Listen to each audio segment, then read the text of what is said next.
보건직, 의료기술직, 보건진료직 공무원 합격은 전공에 강한 대방열림.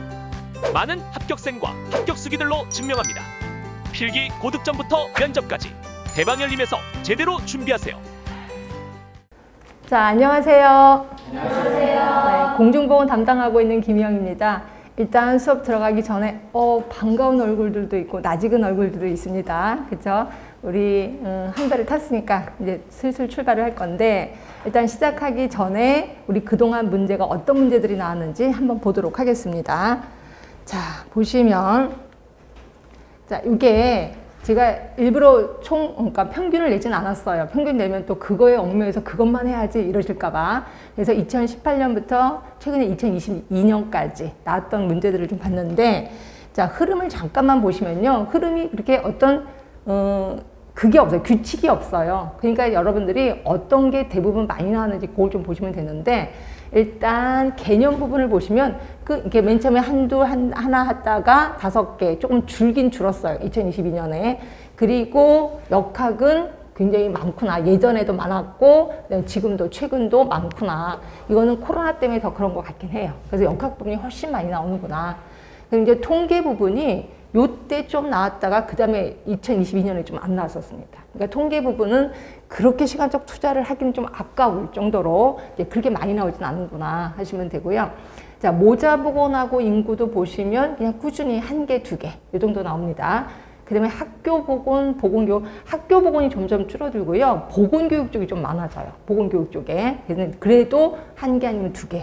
그 다음에 이제 정신건강이 은근히 좀 나오기 시작합니다. 왜냐면 우리 지금 현재 우리나라 사람들이 정신건강이 흔들리고 있고, 그 다음에 보건소에서 주로 하는 게 정신건강에 대해서 좀 사업을 많이 하고 있거든요. 그래서 그런지 정신건강 문제가 그렇다고 많이 나오는 건 아니야. 한 문제인데 예전에 이렇게 띄엄띄엄 나왔다가 이제는 좀 자주 나온다 이렇게 보시면 돼요. 그 다음에 산업보건도 꾸준히 나옵니다. 뭐 한때는 3개 정도 나왔지만 그래도 1개 정도는 꾸준히 나오는구나 하시면 되고요. 자, 아까 역학이 제일 많이 나온다 그랬습니다. 역학 다음으로 많이 나오는 게 환경보건이라고 보시면 돼요. 환경보건. 그래서 4개, 3개. 한때는 뭐 2개긴 하지만 대부분 3개 이상이구나 이렇게 생각하시면 돼요. 자, 그 다음에 식품위생보건역량이 요게 예전엔 굉장히 많이 나왔었는데 제가 2018년 이후로 보니까 1개나 2개, 그리고 안 나올 때도 있었습니다. 그래서 식품위생 같은 경우도 시간적 투자가 조금 아깝긴 하는데 그래도 투자는 하셔야 돼. 그 다음에 위생해충, 기생충 관리가 진짜 안 나오긴 하더라고요. 근데 이게 지방에서는 좀 나오는 편입니다. 근데 이건 지금 공개된 문제만 지금 제시를 한 거기 때문에 공개된 문제에서는 위생해충이나 기생충 관리는 거의 없었다. 이렇게 보시면 되고요. 자, 아까 제가 역학이 1위라 그랬고 환경이 2위라고 했잖아요. 근데 똑같이 2위를 차지하고 있는 게 보건행정. 그래서 한때는 이게 공중보건 문제야 보건행정 문제야 이게 헷갈릴 정도로 문제가 되게 많이 나왔었다가 보면 2개, 3개, 뭐 한때는 4개 정도까지도 많이 나왔거든요. 그래서 보건행정은 특히 여러분들이 제가 공중보건만 하는 사람입니다 라고 했을 때 보건행정 되게 힘들어해요. 그럼에도 불구하고 이건 좀 시간적인 투자를 좀 해야 된다라고 생각하시면 돼요. 그래서 이쪽 부분도 제가 투자를 할 건데, 자, 그럼 어떤 문제들이 나왔는지 잠깐만 보도록 하겠습니다. 자, 개념 부분에서는 당연히 발달사, 역사 부분이 좀 많이 나오고요. 그 다음에 공중보건의 개념, 윈슬로우 교수, 뭐 당연히 유명하니까 나왔겠구나. 그리고 이분만큼 유명하신 분이 라논드라는 사람이에요. 그래서 라논드 오늘 배우실 겁니다. 요번도 좀 기억해 주시고, 그 다음에 또 삼총사라고 생각하시면 돼. 윈슬로우, 라논드, 레벨과 클락. 이게 삼총사입니다. 그래서 다 삼총사가 비등비등하게 시험 문제가 나온다 하시면 되고요. 그 다음에 1차 보건의료, 그리고 조직적인 지역사회 노력. 이건 윈슬로우 겁니다. 윈슬로우 교수가 공중보건을 할 때 조직적인 지역사회 노력 그러면서 이거 계속해서 끊임없이 나오고 있거든요. 이런 것들이 좀 나오고, 그 다음에 이론으로는 건강 믿음 모형. 여기 좀 많이 나오더라고요. 그래서 요거는 머릿속에 좀 각인을 하는 게 좋겠다 하시면 되고, 그 다음에 요즘 슬슬 올라가는 문제 중에 하나가 생태학적 보건사업 접근 방법. 요 부분이 좀 나오기 시작합니다. 그 다음에 라노드 또 나왔고, 체드윅이라는 사람도 좀 기억을 해두시면 되고, 그 다음에 프리시드, 프로시드 모형, 이것도 좀 자주 나와요. 좀 모형이 좀 어렵거든요. 근데 그런데도 불구하고 저는 이걸 좀 머릿속에 각인하라라고 얘기하고 있고, 스와트 분석, 들어는 보셨을 겁니다. 이것도 좀 자주 나오고, 그 다음에 굉장히 유명한 헬스 플랜 2030 국민건강증진종합계 들어는 보셨을 겁니다. 이 부분이 시험 문제에 자주 나올 수밖에 없다 하시면 되고, 자, 그 다음 역학 부분은 좀 많이 나옵니다. 그러니까 역학 부분은 안 나오는 쪽이 없다고 생각하시면 돼요. 다 나옵니다, 그냥. 특히 계산하는 거요. 동령, 뭐 2차 발병률, 교차비, 상대 위험도, 신뢰도 계속해서 계산하는 거 계속해서 끊임없이 나오는 거고요. 그다음에 역학 연구 방법, 단면 조사 연구, 환자 대조군, 기술 역학, 특히 코호트 연구. 하여튼 얘네들은 돌아가면서 나오기도 하더라고요. 그 다음에 역학적 삼각형 모형, 수레바퀴 모형. 얘네들도 워낙 유명하니까 좀 기억을 해두시면 되고, 그 다음에 면역의 종류도 엄청 시험 문제 많이 나옵니다. 그래서 면역의 종류도 그냥 달달달달 외워야 된다라고 얘기를 하고 있고, 필수 예방접종, 제가 이거는 아예 태어날 때 뭐를 맞고, 한 달이 됐을 때 뭐를 맞고, 이런 식으로 쭉 얘기를 해드릴 거거든요. 그렇게 외우시면 될 것 같긴 해요. 그 다음에 질병에 대해서는 이제 인플루엔자, 요게 좀 나왔었고요. 그 다음에 법정간염병 당연히 나오고, 만성으로 들어가면 대사이상 중군, 요거 나왔고, 당뇨 나왔고, 그 다음에 폐결핵. 특히 보건소에서는 결핵에 대해서 사업을 되게 많이 하거든요. 그래서 폐결핵에 대해서는 집단검진 순서를 물어보는 아주 지극히 평범한 문제가 좀 나왔었습니다. 그 다음에 나머지 건 좀 보시면 되고요. 자, 그 다음에 또 하나가 지카 바이러스. 한때 유행했을 때 여기 한번 좀 나왔었고요. 풍진도 나왔고, 그 다음에 이제 양 반응 간의 관계, 그래서 역학에서는 우리 그 A라는 사건이 일어나면 B라는 사건이 일어나. 그럼 A는 원인이 된다. 그래서 원인적 연관성을 결정짓는 9가지 조건이 있거든요. 그 중에 하나가 양 반응 간의 관계. 근데 요거보다 더 확실한 게 시간적 선후 관계야. 시간적 선후 관계가 시험 문제에 한번 나와야 되는데 요거 말고 먼저 나온 게 양 반응 간의 관계예요. 그래서 우리 시간적 선후 관계도 나중에 또 공부하실 때 조금 더 시간적 투자를 하긴 할 겁니다. 하여튼 이런 것들이 역학 부분에서 좀 나왔고요. 자, 그 다음에 통계 부분에서는 정규분포 특성, 그 다음에 요건 좀 자주 나오더라고요. 확률 표출법, 특히 층화 무작위 표출법. 요거는 계속 문제가 다르게 색다른 면을 이렇게 제시를 하더라고요. 그래서 보면 항상 답은 이거야. 근데 문제 자체가 약간 조금씩 바꾸게. 그래서 여러분들이 이걸 헷갈려 하시는 게 이쪽 부분이더라고요. 그래서 저도 이 부분은 조금 더 강조를 해서 강의를 좀 할 예정입니다. 자, 그 다음에 모자보건 인구에서는 이런 것들이 주로 나왔어요. 이제 인구 구조. 특히 항아리형이 나온 게 우리나라가 항아리형이거든요. 그래서 그런지 여기 좀 시험 문제 나왔었고, 그 다음에 부양비, 노령화 지수, 이거 구하라는 거 나왔습니다. 그 다음에 보건 지표, 이런 것들 다 평균 수면 조사망률, 영아 사망률, 이런 것들은 구하라고 나오기도 하고, 그 다음에 국가 간의 비교 지표로 옳은 건 뭐냐, 뭐 이런 식으로 나오기도 합니다. 그 다음에 이제 피임 방법으로 자궁내 장치, 여기 한번 나온 적 있었습니다. 근데 왜냐면 보건소에서 주로 밀고 있는 게 자궁내 장치거든요. 그래서 그런지 여기 좀 나왔고, 그 다음에 워낙 유명한 알파 인덱스 당연히 나왔습니다. 그 다음에 인구 변천 단계. 그래서 그거에 대해서 쭉 나왔고, 이런 것들 다 우리 암기해야 될 것들이구나 생각하시면 될 것 같아요. 자, 그 다음에 학교 보건 잘 나오진 않는다. 요새 슬슬 좀 떨어진다라고 했는데, 학교 보건에서 제일 중요한 거는 보호구역이에요. 절대 보호구역, 상대 보호구역. 요거 좀 외우셔야 되고, 그 다음에 이론 중에 계획된 행위 이론. 예, 있습니다. 이것도 우리 배우실 거고, 그다음에 패널 토의하고 얘랑 항상 맞먹는 애가 심포지움이죠. 그래서 심포지움하고 패널 토의는 비교해서 시험 문제가 좀 나오긴 했었습니다. 예, 그렇게 해서 좀 알고 계시면 될 것 같고, 나머지도 보시면 되고요. 자, 정신건강, 제가 슬슬 문제가 좀 나오기 시작한다. 그렇다고 많이 나오는 건 아닙니다. 근데 은근히 여러분들이 정신건강에 대해서 잘 모르더라고요. 그래서 그것 때문에 제가 조금 시간적 투자를 할 건데, 특히 정신건강 관련 특성, 뭐 노령화 지수, 이건 노인보건이 있기 때문에, 그 다음에 이 법 이름 좀 보세요. 법이 이렇게 길어요. 정신건강 증진 및 정신질환자 복지 서비스 지원에 관한 법률에 정신건강 증진 기본 이념이 들어가 있는데, 그게 시험 문제에 뜬금없이 나온 거예요. 결국 법 얘기가 슬슬 시험 문제에 나오기 시작하는구나. 이렇게 두시면 돼요. 자, 산업보건에서는 주로 나온 게 이제 산업재해 지표. 그 다음에 산재. 시험 문제 자주 나오죠. 그래서 산재에 대해서는 이것도 역시 구구단 외우듯이 외워라 라고 얘기하는 거고요. 그 다음에 중독으로는 벤젠 중독, 카드뮴 중독 이런 게 좀 나왔었고, 그 다음에 작업 환경 관리, 특히 격리 쪽에서 시험 문제가 좀 나왔을 겁니다. 나머지는 좀 보시면 될 것 같고, 자, 환경보건, COD, BOD, 그 다음에 DO까지, 뭐 용전산소 DO, 얘네들은 삼총사니까 이런 것들은 기본으로 좀 머릿속에 좀 기억을 해두시면 되고요. 그 다음에 스모그 중에 런던 스모그가 있고 또 하나가 LA형 스모그가 있거든요. 이 두 개 비교해서 시험 문제가 좀 나왔었을 겁니다.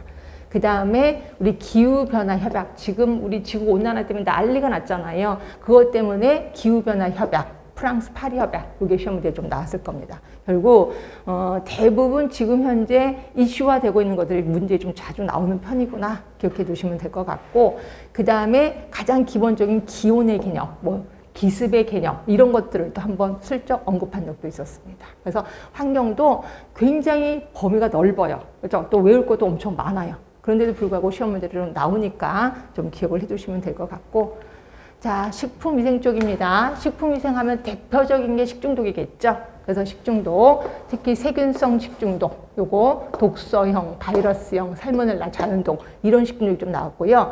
그 다음에 식품의 변질에 부패, 산패, 요거의 그 개념을 묻는 질문들도 나왔거든요. 그 다음에 식품의 보존 방법, 뭐 절임법, 가열법, 이게 이제 기준치가 있을 겁니다. 이런 것들을 묻는 질문이 나왔습니다. 자, 그 다음에 이제 보건행정이요. 보건행정 제가 아까 2위다라고 얘기했거든요. 그래서 여러분들이 조금 어려워하는데, 특히 국민건강보험. 국민건강보험에 대해서는 건강보험을 완전히 알아야 답을 쓸 수 있게끔 그런 식으로 시험 문제가 나왔거든요. 그래서 이것 때문에 제가 국민건강보험은 정말 처음부터 끝까지 다 알려드릴 예정입니다. 그 다음에 워낙 구구단처럼 외울 게 메이어의 적정보건의료 서비스의 조건, 이런 거는 구구단 외우셔야 되고, 그 다음에 법이 좀 많이 나왔어요. 지역보건법 나왔죠. 그리고 특이하게 구강보건법에서 한번 시험 문제가 나온 적이 있었습니다. 구강보건법의 기본계획서 내용이 한번 뜬금없이 나왔고, 이런 것들은 맞을 수가 없습니다. 왜냐면 이건 틀리라고 문제가 나온 건데 그냥 이제 운으로 그냥 운빨로 맞출 수밖에 없는 그런 것들이 있었었고요. 그 다음에 이제 진료비, 지불제도, 행위벌수가제, 총액계약, 예산제, 뭐 인주제, 이런 것들이 좀 나왔고, 그 다음에 공부하시는 분은 아실 거예요. NHI, NHS. 네, 그래서 이런 것들도 좀 나왔고, 그 다음에 우선순위 쪽으로 가서 메릴랜드 주의 다이아몬드 방식, 이것도 한번 시험 문제 나왔었습니다. 워낙 조금 까탈스러운데 이게 은근히 좀 시험 문제 나왔고요. 그 다음에 이제 많이 힘든 게 이제 보건복지부 얘기가 좀 나와요. 그래서 특히 보건복지부 소관 기금 얘기가 좀 나옵니다. 그래서 이런 것들 때문에 좀 많이 힘들긴 할 겁니다. 그래서 하여튼 보건행정은 제가 시간적 투자를 좀 많이 할까 이렇게 생각을 하고 있습니다.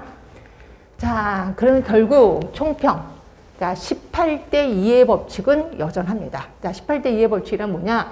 18개는 쉬워요. 이건 단순 암기. 그래서 무조건 맞아줘야 되는 게 18개. 근데 만약에 18개를 내가 못 맞았다. 그럼 내가 아직까지 지적 수준이 좀 낮구나 생각하시면 되고요. 2개는 낯선 문제. 말도 안 되는 문제가 나오는 게 2개입니다. 그래서 이런 것들은 틀리라고 나오는 거기 때문에 어쩔 수가 없는 거고. 근데 이게 운이 되면 또 2개도 이게 은근히 슬쩍 때렸는데 맞추기도 하더라고요. 하여튼 18대 2의 법칙은 여전하다. 결국 단골 문제가 있다는 거죠. 그래서 제가 이론할 때 이런 것들은 자주 나왔습니다라고 꼭 표시를 하고 이건 무조건 외워두셔야 돼. 이게 단골 문제.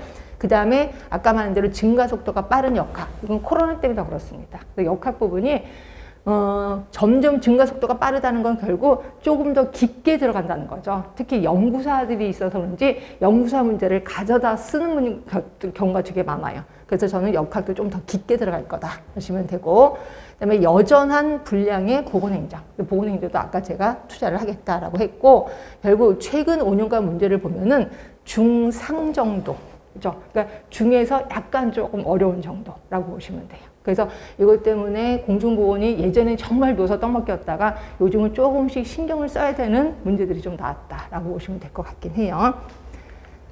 자, 그 다음에 이제 제 책의 특성을 좀 얘기를 하겠습니다. 어떤 분이 제 책이 어떤 특성이 있습니까? 한마디로 좀 얘기를 해주세요. 이런 말들을 좀 많이 해서 이거를 좀 한번 제시했습니다. 일단 제 책은 심화 내용이 좀 많아요. 그래서 특히 체크 포인트라고 되어 있으면 이건 조금 심한 내용입니다. 그래서 제가 이게 일반적인 일어날 때는 체크 포인트까지 가진 않아요. 워낙 어려운 내용이기 때문에. 그럼 이거는 언제 하느냐? 문제 풀이할 때 제가 들어갑니다. 그래서 뭐 기출문제 풀이라든지 아니면 모의고사 문제 풀이를 할 때 이쪽 부분 들어갈 거거든요. 근데 하다가 여러분 조금 상태가 괜찮아. 그럼 이제 심한 내용을 살짝 들어가기도 합니다. 근데 살짝 들어가면 여러분이 거의 그냥 멘붕 상태인 게 눈에 보이더라고요. 그럼 그냥 슬쩍 넘어가기도 하고. 하여튼 체크 포인트로 보는 심한 내용. 그러니까 여러분들은 한번 체크 포인트를 보시는 것도 괜찮아. 근데 기본 이론 보고 심한 내용 보면 아 이런 거구나라고 좀 감을 잡으시라고 우리식에 있을 겁니다. 자, 그 다음에 이제 보시면 책을 보시면 QR코드가 있을 거예요. 그럼 QR코드는 그냥 멋으로 달았느냐? 절대 아니에요. QR코드를 찍으면 요게 제가 이제 유튜브를 하는데 그 유튜브에 그 내용들이 나와요. 근데 이제 어떤 분들은 QR코드를 이렇게 해놓고 그 다음에 유튜브를 틀어놓고 뭐 설거지도 하고 운동도 하고 뭐 그런데 계속 제가 떠들고 있거든요. 또 거기서 보면 문제도 내고 있고 거기서 계속 같은 말을 반복해서 하고 있어요. 이러다 보니까 저절로 외워진다 이렇게 표현하고 있습니다. 그래서 요게 좀 장점이다라고 보시면 되고요. 그 다음에 최근 기출문제 요게 돼 있죠. 이거 단원별로 돼 있고 연도별로 돼 있고 지방별로 구분을 좀 했습니다. 그래서 최대한 문제를 긁어다가 있는 대로 좀 제시하긴 했는데 물론 시험장에 매번 제가 이제 자주 가긴 하는데 매번 가지 못합니다. 그러다 보니까 이게 복원되는 게 100%는 아닐 거예요. 약간 유사 문제도 있긴 하는데 하여튼 나름대로 최근 기출문제를 삽입하려고 노력은 했습니다. 이렇게 있고 그 다음에 이제 그 이론 쪽을 보시면 거기다 써 있을 거예요. 병원체 2022년에 경기 의료기술직에서 나온 문제다라고 써 있을 겁니다. 그래서 어떤 분들은 요 나온 것만 공부하시는데 제발 그러지 마세요. 요새는 요 표시가 없는 부분에서도 시험 문제가 좀 많이 나와서 그래서 제가 맨 처음에 주저주저 했다가 일단 집어는 넣습니다. 그래서 어떤 경우는 기출문제가 쫙 많이 써 있는 게 있는데 그런 것들은 꼭 반드시 외우시라는 차원에서 그걸 제가 책 그 사이사이마다 이걸 좀 집어넣습니다. 자, 그리고 이제 파이널 테스트라고 있을 거예요. 파이널 테스트가 일명 저는 가로 넣기라고 표현하고 있는데 이렇게 가로가 돼 있어요. 요 가로 안에 있는 말은 당연히 머릿속에 암기를 해야 돼. 밑에 정답도 있을 겁니다. 그러니까 요거는 이렇게 활용하시는 게 좋아. 이거를 뭐 핸드폰으로 딱 찍으신다든가 아니면 이거를 핸드폰을 찍는 게 제일 낫더라고요. 그리고 나서 그다음에 지하철을 타고 다니면서 요거 가로 안에 있는 단어를 생각하게끔 자꾸 연습을 해 주셔야 되겠죠. 그래서 암기 노트로 이용되는 파이널 테스트 이걸 좀 100% 좀 활용을 해 주셨으면 좋겠습니다. 자, 그리고 맨 마지막에 부록편에 보건복지부 질병관리청 주요 보건의료 정책을 좀 수록했습니다. 요게 뭐 거기 홈페이지에 있는 거 찍 긁어다가 거기다 붙여놓은 거 아닐까요? 아니에요. 절대로 아닙니다. 제가 그거 다 보고 보건복지부 홈페이지 들어가고 질병관리청 홈페이지 들어가서 그걸 다 보고 우리랑 관련된 거를 정리를 한 거예요. 정리하는데 시간 되게 많이 걸렸습니다. 그러니까 요거 보고 나중에 가면 제가 이거를 시간이 좀 남으면 언급하기도 하는데 시간이 거의 없어서 언급을 못하는 경우가 많아요. 그럴 때는 여러분들 시험 보러 가기 전에 이거 한번 보고 특히 내가 합격을 했는데 면접이 좀 남아있어. 면접 볼 때 이거 한번 보시면 좋습니다. 그래서 면접 볼 때 이걸 좀 이용을 하면 면접에서 얘기할 거리가 좀 있거든요. 그래서 이걸 좀 많이 활용해 주시는 게 좋을 것 같아요. 자, 그러면 이제 수업 방식 어떻게 할 건지 제가 맨 처음에 전체적인 프레임을 알려드릴 거예요. 그래서 예를 들어서 오늘 지금 배울 게 건강이다. 그럼 건강에 대해서 뭐 어떤 걸 쭉 할 거다라고 쭉 제목을 쓸 겁니다. 그리고 이렇게 하면서 특히 요 사람이 한 얘기를 조금 더 눈여겨봐라. 뭐 이런 식으로 얘기를 할 거예요. 그래서 전체적인 숲을 알려드릴 거고 그리고 나서 그 다음에 이제 나무 보기 구체적인 내용을 어떻게 하냐면 책을 보고 줄을 칠 겁니다. 책을 보고 아까 조금 전에 했던 사람들이 이런 말을 했습니다. 또 요거는 좀 중요하니까 그래서 제가 책을 보고 쭉 줄을 칠 겁니다. 그리고 나서 그 다음에 바로 또 다음 단락으로 넘어가는 게 아니라 배운 것을 상기시켜야 되겠죠. 리마인더. 그래서 다시 여기까지 한 단락이 끝났으면 그 다음에 칠판에 썼던 거 보고 이 사람 아까 무슨 말 했죠? 이 사람 무슨 말 했죠? 라고 다시 물어볼 거예요. 왜냐하면 한 번 배운 거를 1시간 이내에 반복을 안 하면 거의 50%를 잊어버리거든요. 그래서 수업 시간에 좀 반복을 할 겁니다. 그래서 여러분들의 암기를 좀 이렇게 가둬두기 위해서 배운 거를 좀 상기시키고 그 다음에 다음 주에 쪽지 시험이라는 걸 볼 거예요. 그래서 쪽지 시험을 보다 보면 나의 약점을 알게 돼요. 아, 내가 이런 걸 몰랐구나. 아, 내가 이런 건 분명히 안다고 생각했는데도 이걸 몰랐네? 라고. 그래서 쪽지 시험은 굉장히 쉬운 것들이에요. 그러니까 쪽지 시험은 만점을 받아야 되는 거야. 그러니까 막 하나 틀렸다, 두 개 틀렸다 그러면 절대로 안 되는 거죠. 그래서 다 맞아야 되는 게 기본이다 하시면 되고, 자, 이렇게 해서 우리가 이제 모든 수업을 끝났다고 합시다. 그러면 애프터 서비스 들어갑니다. 그래서 제가 메일링이라고 있습니다. 제가 이제 여러분들이 한 달, 그 수업을 다 끝냈어. 그러면 이제 저한테 메일을 보내시면 돼요. 근데 요거를 제가 아까 저거 한 달 했잖아요. 아, 갑자기 단어가 생각이 안 난다. 뭐 하죠? QR코드 해서 뭐 한다 그랬죠? 갑자기. 유튜브 한다 그랬잖아요. 유튜브에 거기에 써있는 그 밑에 거기에 댓글을 달아서 여러분들 메일 주소를 써주시면 돼요. 그럼 제가 거꾸로 여러분들한테 문제를 보낼 겁니다. 근데 문제를 30번, 그러니까 한 번 보내는데 10문제예요. 그걸 30회를 보냅니다. 근데 정답은 없어요. 그러니까 정답을 여러분들이 저한테 알려주시는 거야. 근데 틀렸어. 그러면 제가 몇 번 틀렸습니다. 3번 틀렸습니다. 이런 식으로 얘기를 할 거예요. 그러면 여러분들이 또 정답을 보내주셔야 돼. 그렇죠? 4지거든요. 그러면 3번 틀렸으면 나머지 하나가 정답이겠죠. 예, 그렇게 해서 스스로 정답을 알게끔 할 겁니다. 근데 요거 한번 해보세요. 요거 해보면 이게 은근히, 그러니까 제가 솔직히 이렇게 강의를 하면서 전공이신 분들하고는 좀 대화가 통해요. 근데 전공이 아니신 분들은 기본적인 걸 잘 모르시잖아요. 근데 제가 여러분들이 어떤 걸 모르는지 솔직히 캐치를 못 하거든요. 이러다 보니까 설마 이런 걸 알겠지 하고 슬쩍 넘어가는 것들이 있어요. 근데 그런 것들이 걸러지는 게 요 메일링이라고 보시면 돼요. 그러니까 메일링을 하신 분들은 내가 기본적인 것도 몰랐던 걸 처음 알았어 이렇게 얘기를 하시더라고요. 그래서 요거 해보시는 게 좋고요. 그 다음에 아까 말한 대로 파이널 테스트 가로놓기 계속해서 활용하셔야 돼. 그다음에 QR코드를 역시 계속해서 활용하시면 괜찮을 것 같긴 해요. 자, 그럼에도 불구하고 질문이 있다. 자, 질문.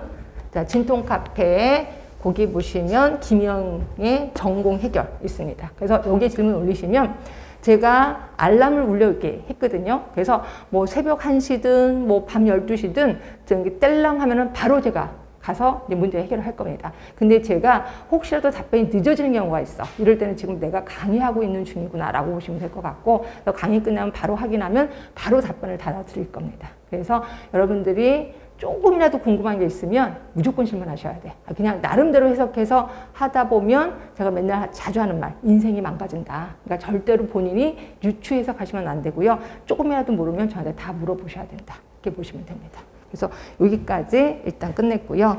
자, 그러면 이제 수업 들어가도록 하겠습니다. 자, 우리 책은 18쪽입니다. 18쪽. 자, 제가 계속해서 잔소리 하나만 더 하면 암기를 좀 자주 하라. 그래서 제가 동량 공부라는 얘기를 하나만 더 하겠습니다. 자, 공부는 책상머리 앞에서 앉아서 럭셔리하게 하는 게 공부 아니에요. 동량 공부 지나다니면서 해야 돼. 길거리 다니면서 외우셔야 되고, 버스 기다리면서 외우셔야 되고, 그렇죠? 그리고 화장실에서도 외우셔야 되고, 그리고 우리 동량 공부라고 하는데 이 동량 공부의 힘이 굉장히 많은 힘을 발휘하게 될 겁니다. 그러니까 수시로 암기를 하라는 거죠. 그렇죠? 자, 그럼 요 정도까지 잔소리가 끝냈고, 자, 오늘 배울 거 일단 건강에 대해서 배우실 거예요. 건강. 자, 공중보건인데 공중보건 개념 안 배우나요? 예, 이거부터 하고요. 건강하고 질병하고 그냥 공중보건 하겠습니다. 자, 근데 건강에 대해서 여러 학자들이 얘기를 했을 거예요. 일단 건강의 개념에 대해서 얘기할 건데 여러 학자들이 얘기한 것 중에 특히 WHO 당연히 외워두셔야 되겠지. 왜냐하면 굉장히 큰 조직, 믿을 만한 조직에서 얘기를 했기 때문에 이건 무조건 외워야 되겠구나 하시면 되고, 그 다음에 WHO의 약간 반기를 들었다. 그러니까 반대 이견을 제시한 사람이 있어요. 그 사람이 누구냐면 던이라는 사람이에요. 그래서 저는 던도 머릿속에 좀 기억을 해라. 이따가 책 보고 확인할 겁니다. 그 다음이 버나드라는 사람도 있어요. 이 사람은 예전에 기출문제로 이미 나왔었거든요. 그래서 좀 기억을 해주시는 게 좋고요. 그 다음에 팔슨이라는 사람이 있는데 이 팔슨이라는 사람은 시험 문제에 나오진 않았어요. 그런데 나올 확률이 있어서 제가 수업 시간에 꼭 빠짐없이 얘기를 좀 하고 있습니다. 자, 그 다음에 또 하나가 W 시리즈가 있어요. W 시리즈. 자, 왈츠하고 윌리라는 사람이 있습니다. 요것도, 요 분들도 나올 확률이 있어서 요 정도만 좀 하겠습니다. 나머지는 그냥 버리는 카드 아니야, 절대로. 나머지도 여러분 한 번씩 천천히 좀 읽어보시면 되고, 요런 분들은 좀 외우시라는 거죠. 그래서 요 개념에 대해서 배우실 거고요. 그 다음에 두 번째는 뭐에 대해서 배우실 거냐면, 건강의 영향을 미치는 요소, 건강에 영향을 미치는 요소에 대해서 얘기하신 분들이 있어요. 누가 얘기했냐면 아까 혹시 제가 기출냈던 라논드라는 사람, 워낙 유명한 사람, 라논드, 이 사람 얘기 나옵니다. 그리고 또 한 사람이 앤더슨이라는 사람도 나와요. 앤더슨도 워낙 유명해서 앤더슨 나올 거고요. 그 다음이 칼츠칸이라고 있습니다. 칼츠칸 요 분까지도 좀 기억을 해주셔야 돼. 특히 이 중에 라논드 머릿속에 좀 기억해 두시고, 앤더슨은 외우지 않아도 나중에 제가 툭 건들면 여러분들이 그냥 답이 나오더라고요. 그러니까 라논드는 되게 구구단처럼 외우셔야 된다, 이게 생각하시면 돼요. 그래서 건강에 영향을 미치는 요소 배우실 거고, 그 다음에 세 번째는 건강과 관련된 모형을 배울 겁니다. 건강과 관련된 모형. 이런 것들은 시험 문제에 나오든 안 나오든 기본으로 외워야 되는 것들이거든요. 그래서 여기에는 생의학적 개념, 생의학적 모형, 그 다음이 생태학적 모형, 그 다음에 사회생태학적 모형.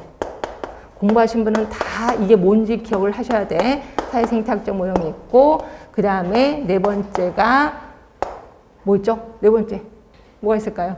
다섯 번째가 총체적 모형이 있습니다. 총체적 모형. 그 다음에 네 번째가 뭐 있었어요? 좀 알려주시면. 사회주의 모형. 잠깐만요. 제가 가끔가다 이렇게 기억을 못하는 경우가 많아요. 사회문화적 모형 있습니다. 사회문화적 모형.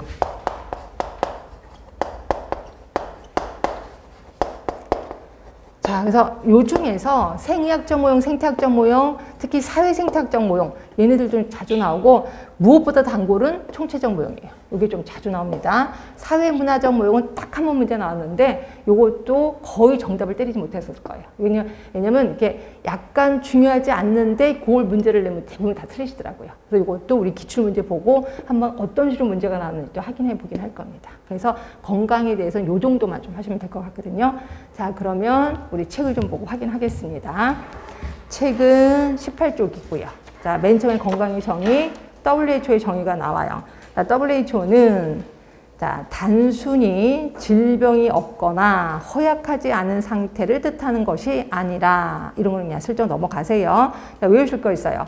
신체적, 정신적, 사회적인 안녕이 완전한 상태에 놓인 거 3개의 단어 외우시면 돼. 신체적, 정신적, 사회적인 안녕. 그렇죠? 그러면 신체적 안녕은 뭔데? 밑에 뜻이 써 있을 겁니다. 신체의 크기와 모양, 감각의 예민성 등등등. 이런 것들을 신체적 안녕이라고 하는구나. 감만 잡으시면 돼. 자, 정신적 안녕, 학습 능력, 합리적 사고 능력. 이런 것들을 얘기하네. 정신적 안녕. 자, 이 중에서 기출문제 나온 거는 사회적 안녕.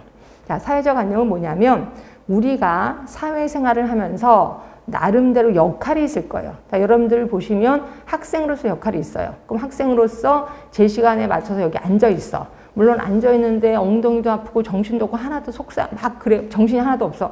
그래도 앉아 있잖아. 자기 역할 하잖아. 그러면 이거를 사회적인 안녕이라고 표현하고 있습니다. 그래서 자기 주어진 역할을 충분히 수행하면 그거는 사회적인 안녕이구나 라고 얘기를 했고요. 요 3개를 제시한 게 WHO. 그런데 자, 동그라미 2번. 요거는 아주 예전에 시험 문제 나왔는데 요즘 좀 뜸합디다. 한때 영적인 안녕을 집어넣으려고 했어요. 그렇죠? 근데 요거 인준되지 않았습니다. 또 하나 역동적인 개념을 추가하려고 했어. 역동적인 건 또 뭔데요? 자, 아까 보세요. 신체적, 정신적, 사회적으로 안녕해야 돼. 그럼 신체적, 정신적, 사회적 안녕 안 하면 그거는 건강하지 않은 거야. 결국 이분법적 사고죠. 이러면 건강이야. 이러면 불건강한 거야. 이게 이분법적 사고. 결국 요거는 정적인 개념이에요. 그래서 이것 때문에 WHO가 역동적인 개념을 추가하려고 했어. 근데 결국 인준되지 않았어요. 그렇죠? 그럼 역동적인 개념에 대해서 얘기한 사람이 있을까요? 그 사람이 누구냐면 던이라는 사람이에요. 던. 그래서 그 밑에 가시면 동그라미 2번에 던이 있을 겁니다. 던. 자, 던은 이렇게 얘기를 했어요. 건강은 움직이는 거야. 그러면서 이렇게 얘기를 했습니다. 이쪽으로 가면 불건강. 이쪽으로 가면 건강한 거야. 그래서 하루 중에 왔다 갔다 할 수 있어. 나 건강할 수도 있고 갑자기 사고가 나서 불건강할 수도 있고 왔다 갔다 할 수 있는 거야 라고 얘기한 게 던이에요. 결국 이거는 역동적인, 동적인 개념입니다. 동적인 개념이고 또 하나가 연속선 개념이에요. 연속선 개념. 그러면 WHO는요? 불연속선 개념이에요. 그렇죠? 결국 WHO는 정적인 개념이면서 불연속선 개념이구나 라고 느끼시면 돼요. 그렇게 해서 알아두시고 자, 그 다음에 학자들의 건강의 정의에 이제 버나드 있을 겁니다. 버나드. 버나드는 이렇게 저는 외우시라고 얘기를 해요. 자, B가 있어. 버나드 B.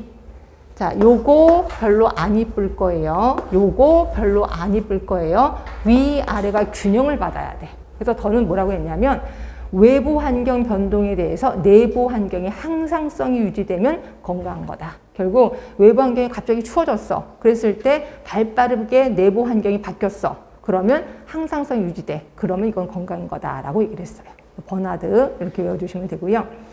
자, 그 다음에 W 시리즈 윌리 있습니다. 윌리. 자, 윌리는 유기체가 외부 환경 조건에 부단히 잘 적응해 나가는 거야. 아, 적응이라는 말을 쓴 사람이 윌리예요. 윌리. 그래서 윌리하면 적응. 기억해 주시면 되고 그 다음에 나머지 학자들은 좀 보시면 되고 마지막에 8번에 왈츠가 있습니다. 왈츠. 발음이 제가 좀 이상하긴 할 거예요. 근데 제가 일부러 왈츠라고 얘기합니다. 그래서 왈츠. 예를 들어서 춤을 춰야 되는, 왈츠를 춰야 되는 어떤 특정한 환경이 있어. 그럴 때 내가 춤은 못 추지만 내가 열심히 춤을 췄어. 그럼 나 건강한 거 아니야? 라고 보는 거죠. 결국 특수한 환경 속에서 효과적으로 자신의 기능을 발휘해. 그러면 이거는 건강한 거다라고 얘기한 사람이 왈츠. 그래서 왈츠인데 그냥 왈츠 그렇게 외우시라고 저 얘기하고 있습니다. 그래서 윌리, 왈츠 좀 기억해 두시면 되고 한 사람 더 있었습니다. 자, 9번에 옆에 가시면 팔슨. 자, 팔슨은요. 일명 저는 펄슨이라고 하는데 그러니까 펄슨하면 뭐 사회생활, 뭐 사회적인 역할 이런 얘기를 하잖아요. 그래서 팔슨은 꼭 사회적인 역할을 제시했어요. 그래서 사회적인 역할을 잘 수행해. 그러면 나는 건강한 거야 라고 얘기한 게 팔슨. 그래서 팔슨 하면 그냥 사회적인 역할 요것만 좀 기억을 해두시면 돼요. 요게 아까랑 뭐랑 비슷하냐면 사회적인 안녕과 비슷한 겁니다. WHO가 제시한 사회적인 안녕과 비슷하게 얘기하는 사람이 팔슨, 사회적인 역할. 예, 그렇게 해서 기억을 해두시면 되죠. 그래서 학자들에 대해서 한번 좀 훑어봤고요. 자, 그 다음에 뒤로 가시면 20쪽입니다. 나머지 사람들은 조금 혼자 좀 공부를 하시면 될 것 같고, 20쪽에 가시면, 자, 드디어 이제 건강에 영향을 미치는 요소들에 대해서 얘기를 했는데, 누가 얘기했냐면 앤더슨 나옵니다. 자, 앤더슨은 세 가지가 건강에 영향을 미친다라고 표현했고요. 세 가지. 첫 번째가 소인 요인.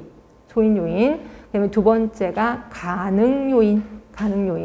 세 번째가 필요 요인. 그래서 제가 이걸 어떻게 외웠냐면 소가 필요 이렇게 외웠습니다. 소가 필요. 그렇죠? 그럼 여러분들은 소인 요인은 뭔데요? 가능 요인은 뭔데요? 이걸 외워주셔야 돼. 일단 소인 요인은 뭐냐면요. 다른 말로 성향 요인이라고도 해요. 성향. 그래서 원래 쟤 왜 저래? 그러면 쟤 원래 성향이 그런 거 아니야? 라고 얘기를 하잖아요. 결국 그 사람이 원래부터 타고난 거예요. 원래부터 갖고 있었던 거를 우리 소인 요인이라고 표현합니다. 그래서 봤더니 인구학적 변수, 성, 연령, 결혼 상태, 그 다음에 직업, 교육 정도, 그리고 개인이 갖고 있는 지식, 태도 이런 것들을 몽땅 꺼서 소인 요인 그렇게 얘기해요. 그러니까 그 사람이 원래부터 갖고 있었던 지식이 있을 거 아니에요. 이런 것들은 모두 소인 요인이라고 보시면 되고요. 자, 그다음에 가능 요인이 있습니다. 자, 가능 요인은 뭔가를 가능하게 하는 거지. 예를 들어서 내가 병원 가는 걸 가능하게 하는 게 뭐가 있어요? 돈이 있으면 병원에 가는 게 가능한 거잖아요. 그럼 돈 하면 아, 자원을 얘기하는구나 기억해 주시면 돼. 자, 가능 요인은 자원입니다. 자, 자원은 가족 자원이 있고 지역사회 자원이 있어요. 자, 가족 자원은 뭐 이거는 어떤 책에서는 그냥 본인의 자원, 뭐 개인적인 자원 이렇게도 표현하더라고요. 똑같은 말입니다. 하여튼 가족 자원은 소득, 재산, 의료보험이 있다 없다 이런 것들을 자원이라고 하는 거죠. 그런데 비해서 지역사회 자원은 내가 살고 있는 지역사회가 갖고 있는 자원이야. 예를 들어서 제가 살고 있는 동네는요.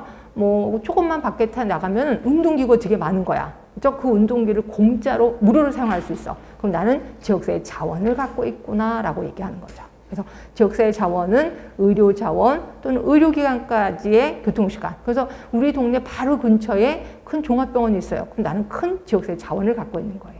그래서 이러한 자원을 우리는 가능 요인이라고 표현하는 거고요. 자, 여기다 하나만 더 쓰셔야 돼. 자원뿐이 아니라 기술도 있어요. 기술. 자, 기술이 있습니다. 자, 기술은 대부분 개인이 갖고 있는 기술이겠죠. 개인이 갖고 있는 기술.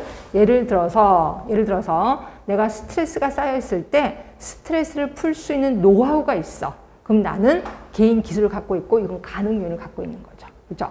그래서 제가 예전에 한번 얘기했을 거예요. 스트레스를 풀 수 있는 아주 좋은 방법이 있다. 제일 좋은 방법은 뭐라 그랬어요? 우는 거라 그랬죠. 그렇죠? 왜냐면 울 때 이 눈물에 스트레스 호르몬이 있거든요. 그래서 실컷 울고 나면 속이 개운해지는 거 느끼셨을 거예요. 그럼 여러분들 그렇다고 해서 우는 것도 좀 남사스러워요. 두 번째로 스트레스를 푸는 방법. 샤워하는 거.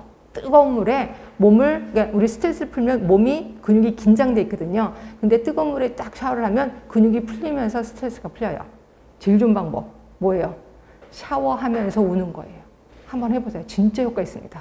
저는 그래서 샤워기 틀어놓고 엄청 소리 내면서 울면 아주 개운하더라고요. 하여튼 이렇게 내가 기술을 갖고 있어. 그럼 나는 자원을 갖고 있는 거, 기술을 갖고 있으면 가능 요인을 갖고 있다라고 보시면 되죠. 가능 요인.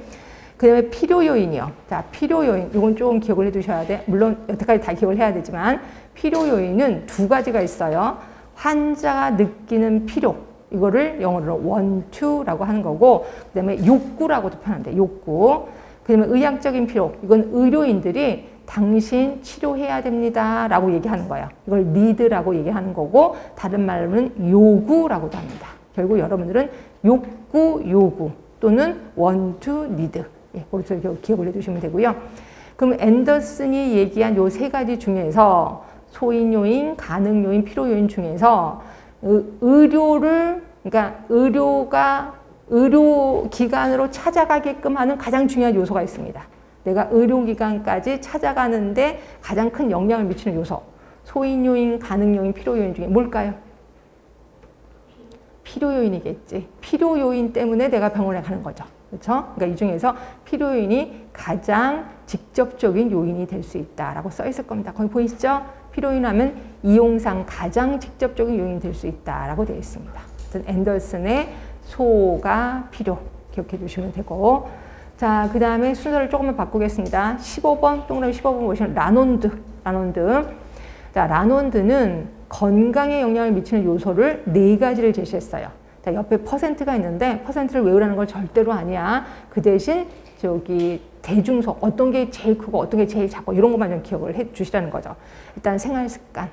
이게 50%나 된답니다. 자, 생활 습관 중에서 예를 들어 이런 거죠. 나는 담배 피는 습관이 있어. 술 먹는 습관이 있어. 건강이 좀 안 좋겠구나. 나는 운동하는 습관이 있어. 건강이 좋겠구나 라고 느끼실 거야. 그리고 두 번째가 환경 유전입니다. 똑같이 20%입니다. 환경 유전. 마지막이 보건의료 서비스, 보건의료 제도를 얘기하는 거죠. 결국 그 나라 보건의료 제도가 치료 위주냐 예방 위주냐에 따라서 건강이 좌지우지 된다는 거죠. 자, 영국 같은 경우는 대부분 보건의료 제도가 예방 위주거든요. 그래서 영국 사람들은 좀 건강한 편이에요. 근데 우리나라는 보건의료 제도가 치료 위주예요. 이러다 보니까 환자가 엄청 많다 이렇게 보시면 됩니다. 하여튼 이렇게 보건의료 제도가 10% 영향을 주는구나 라고 보시면 돼요. 그렇죠? 그래서 우리 앤더슨, 그 다음에 라논드 배웠고, 그 위로 올라가시면 캐슬 들어가겠습니다. 캐슬콥. 근데 이게 어떤 책에서는 칼로도 나와요. 칼콥으로도 나와. 두 개 다 맞아요. 캐슬도 맞고 칼도 맞아요. 칼콥. 자, 보시면 이거는 그 순서대로 좀 외우시는 게 좋아요. 일단 보시면 맨 처음이 디귿번부터 예방 보건 행태. 근데 저는 한국말 대신에 영어로 좀 외우라 라고 얘기를 하고 있거든요. 왜냐면 한국말을 번역을 하는데 다르게 쓴 번역책도 있어요. 그래서 영어로 외우시는 게 좋아. 일단 프리벤티브 헬스 비헤이브죠. 예방하는 겁니다. 그래서 스스로 건강하다고 믿고 있는 사람들이 하는 행위. 건강은 중요해. 그리고 건강은 지킬 수 있어. 라고 생각하는 사람들이 하는 행위. 예를 들어서 뭐 하겠어요? 체중 조절한다든지 운동을 열심히 한다든지 또는 예방접종 맞는다든지 이런 것들을 우리 프리벤티브 헬스 비헤이브죠 라고 하는 거예요. 자, 그리고 자, 기억번으로 올라갑니다. 일리스 비헤이브죠. 일리스 하면 아픈 거지. 그래서 아프다고 생각하는 사람이 하는 행위를 우리 일리스 비헤이브죠. 그럼 아프다고 생각하는 사람들이 뭐 할까요? 소화가 안 돼. 그럼 집에 있는 소화제 뭐 주워 먹거나 아니면 그래도 아파 그럼 병원에 찾아가겠지. 하여튼 이런 모든 행위를 일리스 비헤이브저라고 표현합니다. 그 다음에 니은번에 보시면 sick-roll behavior, 환자 치료. 결국 자 여기는 뭐냐면 의사를 찾아갔거든요. 근데 의사가 당신 암 환자입니다 라고 얘기를 했어. 그럼 암 환자니까 암을 치료하기 위해서 노력을 하겠지. 그런 행동을 몽땅 묶어서 sick-roll behavior 라고 표현합니다. 그러면 일리스하고 sick-roll의 기준치가 있을 거야. 기준점. 그게 뭐냐면 진단받기 전이냐 진단받기 이후냐. 그래서 진단받기 전이면 일리스, 진단받은 이후에는 시클롤로 들어가게 된다라고 보시면 되는 거죠. 요게 캐슬콥입니다.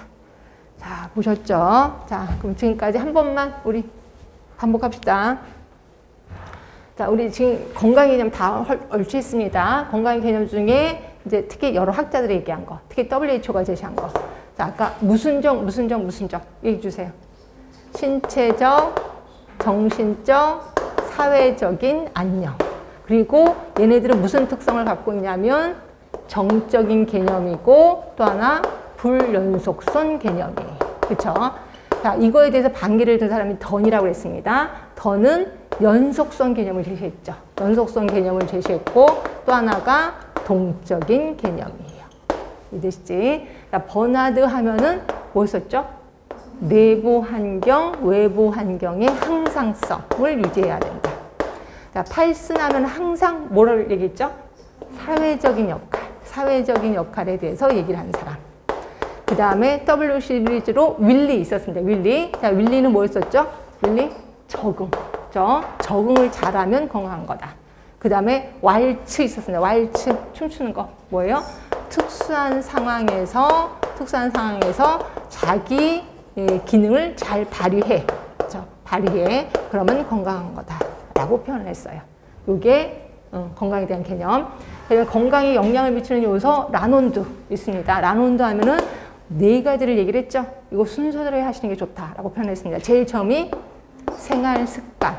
몇 %냐면 50%. 그 다음이 환경과 그 다음에 유전적인 거. 개인 생리도 괜찮습니다. 요게 각각 20%. 그 다음이 마지막이 보건의료 서비스, 보건의료 제도를 얘기하는 거죠. 요게 10%. 자, 앤더슨 하면 세 가지를 얘기했죠. 뭐예요? 소, 가, 필요 얘기했습니다. 소인 요인, 가능 요인, 필요 요인.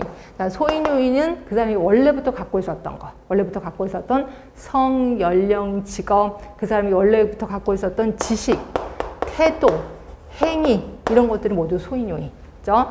가능 요인 하면은 가능하게 하는 걸 했습니다. 요거는 두 가지로 나눌 수 있죠. 하나는 기술과 또 하나는 자원. 기술은 대부분 개인이 갖고 있는 기술일 겁니다. 자원은 두 가지죠. 개인이 갖고 있는 자원, 지역사회가 갖고 있는 자원이 있다. 그래서 말 그대로 교통편이 편해. 그럼 지역사회 자원이에요. 근데 내가 의료보험을 갖고 있어. 그럼 개인이 갖고 있는 자원이다. 라고 얘기를 했을 겁니다. 자, 필요요인입니다. 자, 필요요인은 또 다시 둘로 나눌 수가 있죠. 하나는 의료인이 당신 치료해야 됩니다. 라고 했었던 거 있어요. 그게 뭐냐면 영어로 need 또는 요구라고 표현했어요. 요구.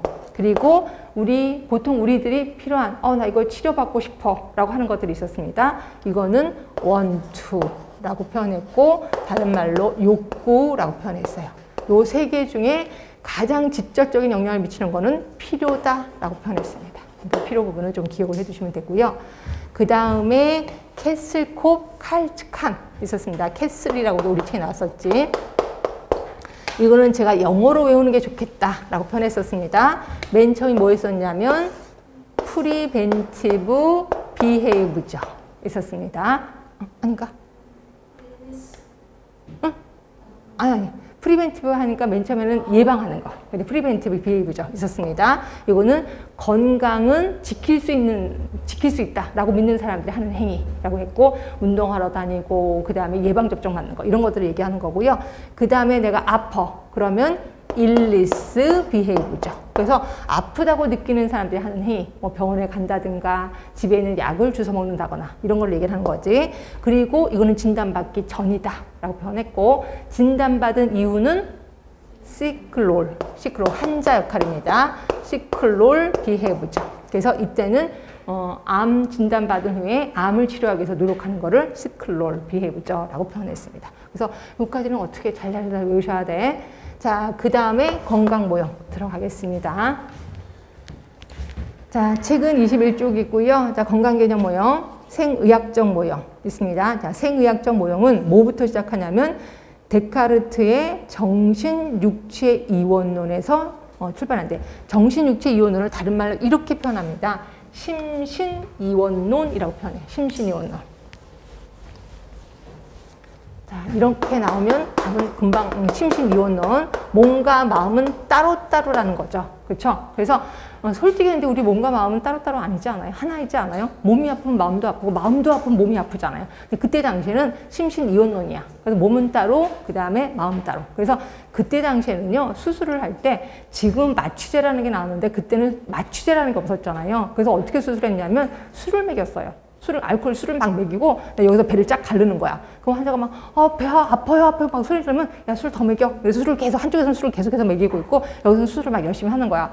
그래서 이제 조용해지면 막 소리 지르든 뭐든 하여튼 열심히 수술을 했어요. 그러고 나서 수술 다 끝났습니다. 딱 봤더니 이미 죽어 있어. 이런 경우가 있어요. 그러면 아, 하느님이 데려갔구나 이게 생각을 한다는 거죠. 결국 이게 마음이고 이게 몸이에요. 그래서 우리 이 몸은 인간이 고칠 수 있어. 근데 마음은 우리 할 수가 없어. 이건 하느님이 알아서 하시는 거야 라고 보는 거죠. 이게 심신이원론. 그래서 이 몸은 우리가 할 수 있는데 몸을 뭐처럼 생각했냐면 기계처럼 생각을 했어요. 그러니까 결국 기계 고치면 되지 뭐. 결국 의사들은 기술자의 역할을 하는 거다라고 본 게 생의학적 모형이라고 보시면 되고, 그 다음에 이 몸에 균이 들어가. 그러면 병이 생기는 거예요. 그렇죠? 그래서 우리 몸을 숙주라고 표현했어요. 이 숙주 안에 병원체가 들어가. 그러면 나는 병이 생긴 거야. 병원체가 나갔어? 난 건강한 거야. 결국 숙주와 병원체 간의 관계를 얘기한 게 생의학적 모형이라고 보시면 돼요. 그러니까 두 가지를 외우셔야 돼. 심신이원론에서부터 출발했고 그 다음에 숙주와 병원체 간의 관계를 얘기하는구나. 자, 니은번 보세요. 육체를 기계나 부품처럼 생각했다. 결국 기계가 고장난 거고 의사는 기술자다라고 얘기를 했고요. 이것 때문에 사람들의 수명이 연장이 됐습니다. 근데 어떻게 수명이 연장됐냐면 아픈 채로 그죠? 골골거리면서 수명이 연장된 거죠. 그래서 보시면 인공장기 이식수술 또는 항생제 개발 이런 것들이 그 모델에 의해서 굉장히 활성화됐다. 자, 구성요소 보시면 숙주 병원체입니다. 그 다음으로 본 게 생태학적 모델. 자, 순서대로 보시는 게 좋아.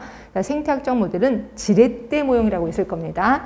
자, 요거는 우리 역학에서 우리 굉장히 많이 배우실 건데 여기서 맛배기만 봐드릴게. 지렛대입니다. 자, 요거죠. 지렛대. 자, 요거는 환경이죠. 환경.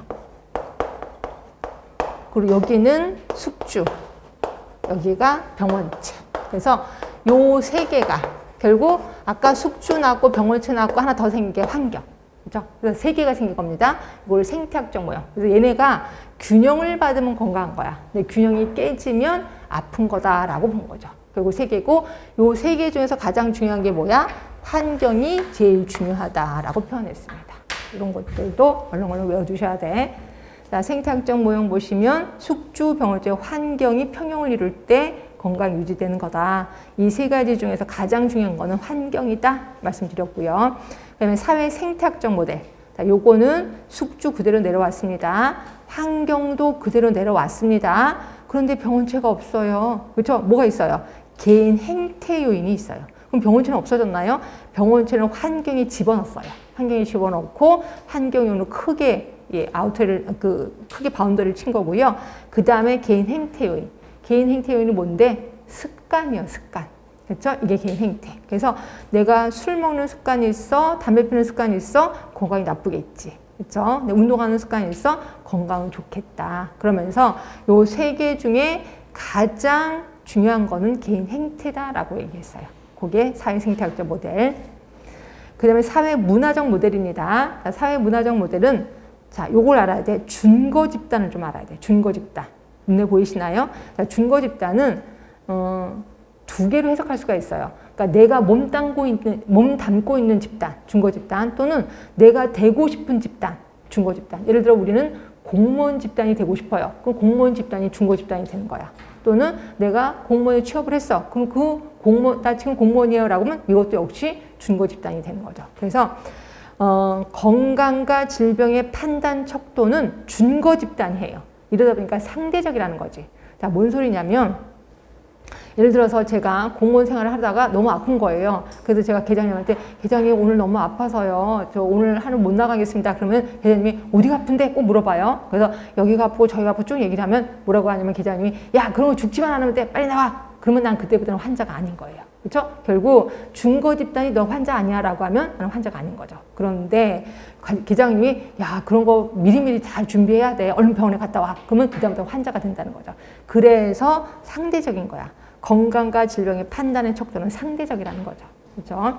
여러분들은 아실려나 모르겠지만 의료인들의 건강과 질병의 판단 척도가 굉장히 높은 건 아시죠? 그래서 간호사들은요 수술 받고 그다음에 벌떡 일어나갖고 맞춤만 깨면 바로 또 일을 합니다. 그래서 해모박이라고 해서 이렇게 꽂는 거 있거든요. 거기에 그 상처 잘 나오게 그 진물 잘 흐르게 그거를 꽂고 그냥 환자들 이게 뭐 주사도 놓고 환자 간호하러 다니고 이건 의사도 마찬가지예요. 의사도 수술하고 나서 금방 집에 안 가고 또 빨리 다른 환자들 보고 있거든요. 굉장히 레벨이 그 기준치가 높다라고 보시면 돼. 하여튼 이걸 사회문화적 모형.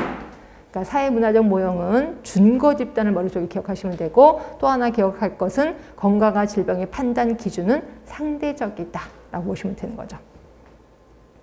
자, 그 다음에 총체적 모델입니다. 자, 총체적 모델은 이게 좀 중요하다고 얘기했을 거예요. 자, 얘는 건강에 영향을 미치는 요소가 4개가 있습니다.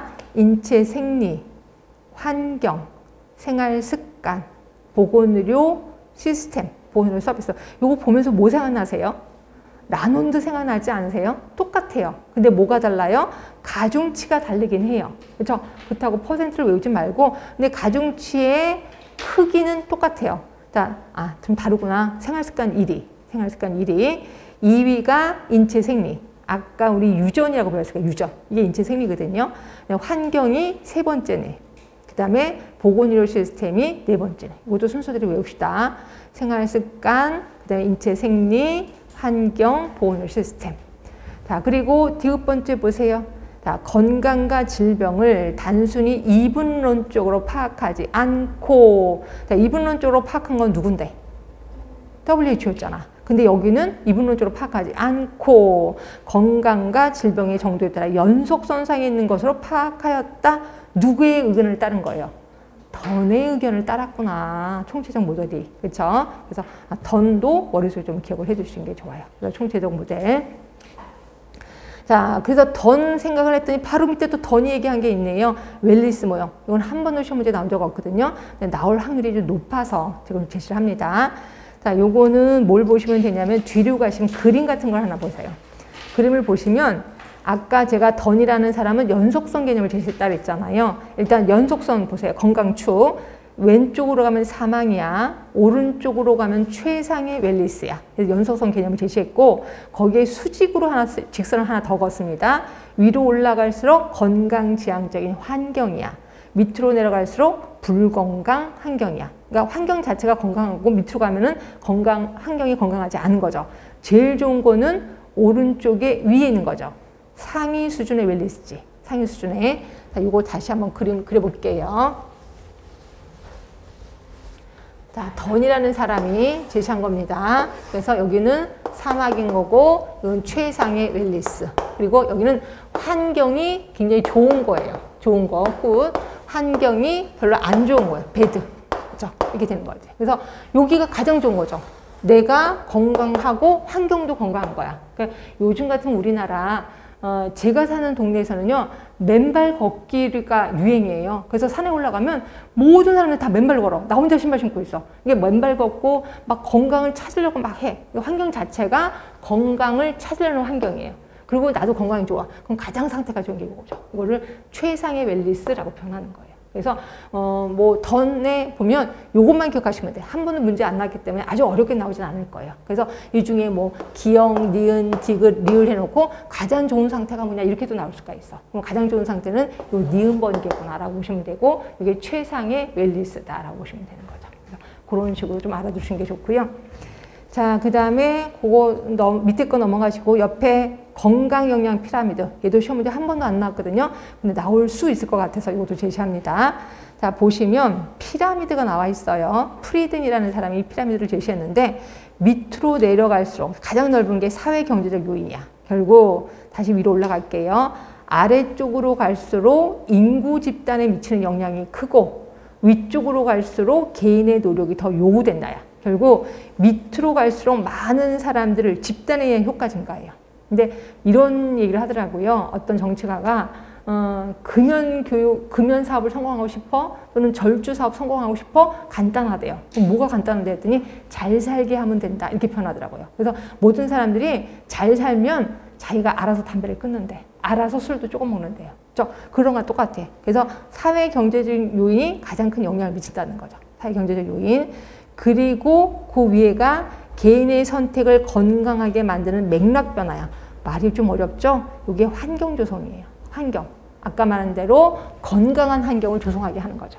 환경을 조성. 이게 네 번째 단계입니다. 그 다음에 세 번째가 오래 지속되는 보호적 개입. 이게 예방 대책. 예방하는 거예요. 예방. 그리고 임상적 개입. 임상적 개입은 병원에 가는 거지. 그리고 마지막에 상담과 교육이야. 그죠? 이거 순서를 다 외워야 되나요? 한 번도 시험 문제 안 나왔다 그랬지. 그럼 제일 큰 게 나오겠죠. 그럼 제일 밑에 게 나오겠지. 그래서 가장 영향을 미치는 게 뭐냐? 사회경제주의. 이거 하나만 외우시라는 거죠. 그렇죠? 그래서 건강 영양 피라미드까지 좀 기억을 해주시면 될 것 같고요.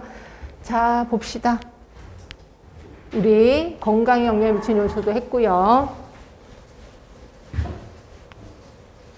자, 지금 건강 모형 하고 있었습니다. 건강 모형 너무 구석인가? 그래서 합시다.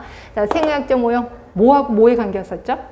숙주와 병원체 간의 관계. 그리고 또 무슨 이론이 있었는데 침신 이원론에서부터 출발을 했다. 자, 생탁적 모형은 숙주 그대로 내려옵니다. 병원체 그대로 내려옵니다. 하나 더 생겼는데 네, 환경 하나 생겼죠. 이 중에서 가장 중요한 거는 환경이다 얘기를 했습니다. 자, 사회생태학적 모델 숙주 그대로 내려왔습니다. 병원체 없어졌고 뭐가 내려와? 환경이 내려왔죠. 없어진 게 아니라 병원체가 환경 안에 들어간 거지. 그렇죠? 그리고 하나 더 생긴 게 개인 행태.